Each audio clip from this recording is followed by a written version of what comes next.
আন্তরিক আজ এক জি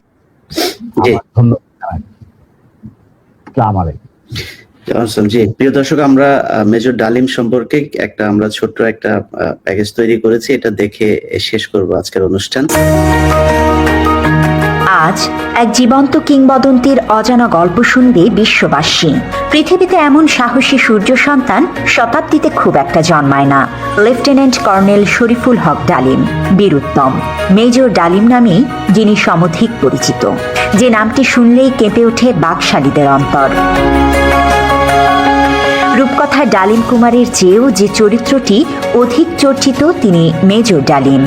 আমার মতো লক্ষ কোটি তরুণ যে নামটি শুনে শুনে নানা কিংবদন্তির চিত্র এঁকেছে কল্পনার ক্যানভাস জুড়ে, আজ তাদের স্বপ্ন বাস্তবে পূরণ হওয়ার দিন।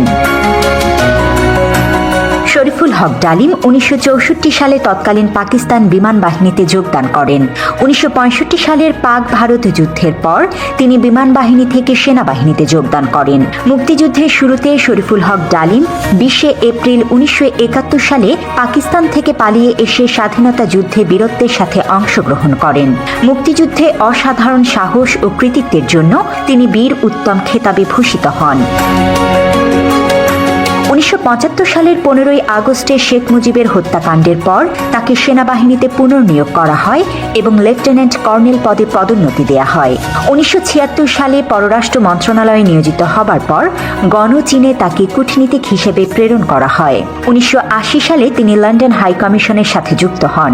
1982 সালে কমিশনার হিসেবে হংকংয়ের দায়িত্বভার গ্রহণ করেন। 1988 সালে রাষ্ট্রদূত হিসেবে কেনিয়ায় দায়িত্ব পালন করেন। একই সাথে তাকে তানজানিয়ার দায়িত্ব দেয়া হয়। ইউনেপ ও হেবিটাটে বাংলাদেশের স্থায়ী প্রতিনিধি হিসেবেও দায়িত্ব পালন করেন তিনি। সোমালিয়ায় যুদ্ধকালীন সময়ে জাতিসংঘের শান্তিরক্ষা বাহিনীর অংশ হিসেবে প্রেরিত বাংলাদেশ সেনাবাহিনীর সদস্যদের সার্বিক তত্ত্বাবধানের বিশেষ দায়িত্ব তিনি পালন করেন। 1995 সালে তিনি সরকারি চাকরি থেকে অবসর লাভ করেন। বীর উত্তম খেতাবপ্রাপ্ত একজন বীর মুক্তিযোদ্ধার নামটি বাংলাদেশের মানুষের কাছে পরিচিতি পেয়েছে 1975 সালের 15 আগস্টের এক ঐতিহাসিক ঘটনার মধ্য দিয়ে। মেজর সৈয়দ ফারুক রহমান, খন্দকার আব্দুর রশিদ ও মেজর ডালিম সহ আরও কয়েকজন দেশপ্রেমিক সেনা কর্মকর্তা 1975 সালে দেশের সত্যিকার স্বাধীনতার সার্বভৌমত্ব রক্ষায় একটি সেনা অভ্যুত্থানের পরিকল্পনা করেন। 1975 সালের 15 আগস্ট দেশপ্রেমিক বীর উত্তম মেজর ডালিম ফিল্ড আর্টিলারি রেজিমেন্টের দায়িত্ব পালন করেন এবং শেখ মুজিবকে পরিবার সহ হত্যা করেন। হত্যার পর মেজর ডালিম বাংলাদেশ বেতারের নিয়ন্ত্রণ নেন এবং একটি ঘোষণা দেন, আমি মেজর ডালিম বলছি, শেখ মুজিবকে হত্যা করা হয়েছে।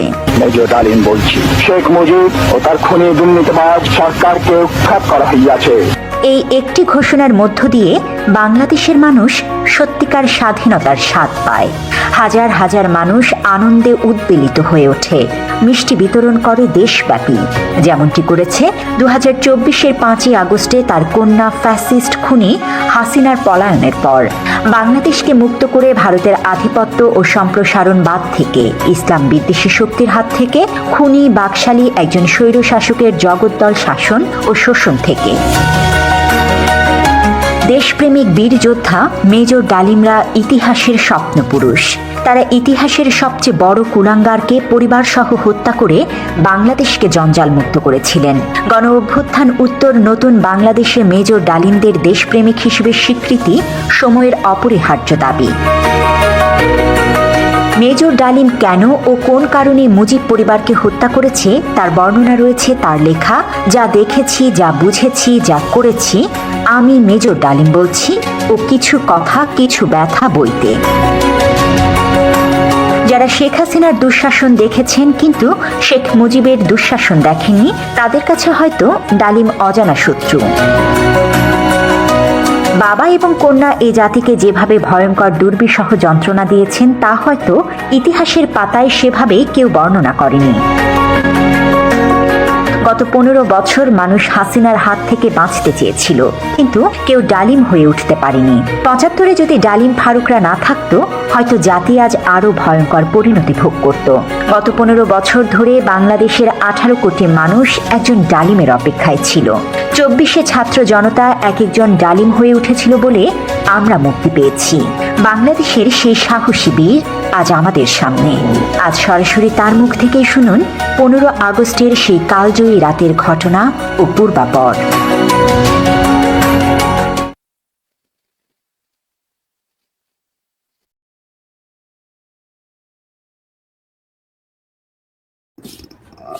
জি প্রিয় দর্শক, আমরা বিদায় নিচ্ছি। সবাই ভালো থাকবেন। আপনাদের অসংখ্য ধন্যবাদ। যে আমার মনে হয় ইউটিউবের যে রেকর্ড ছিল সেই রেকর্ডটা আমরা আজকে ব্রেক করেছি।